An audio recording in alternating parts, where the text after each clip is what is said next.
washing my whites. I have it in the bathtub. It works. And this spinner also can be used. It's for the rinse too. The water comes out of here. It's making a noise because I have it a little bit uneven, but it actually works. Water intake. This is also water intake, but this is for the washer. There you go, 15. Normal. This is for soft, of course, clothing. And the drain, which is right here.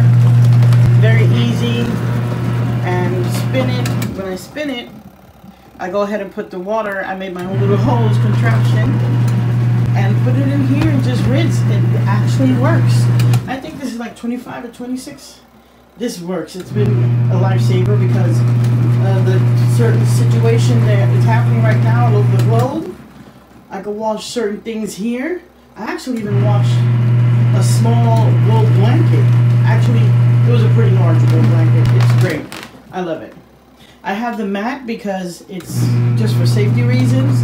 And again, the noise is because you can see I didn't adjust it correctly, but it works. I would recommend it.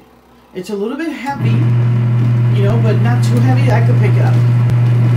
And it actually works. I love it. I've actually recommended it to several of my friends. These are your controls. There's your water inlet right here. This is where you wash it.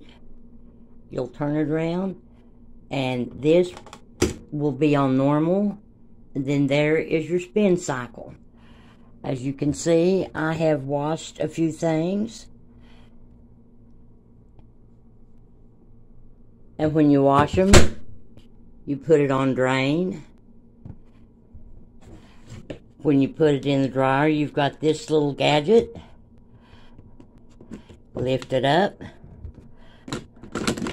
Put that down in to hold it. Close it. Then you put it on spin.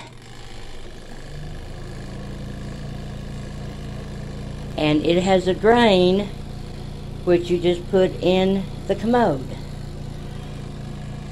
And this is the best little washer and dryer I have ever seen.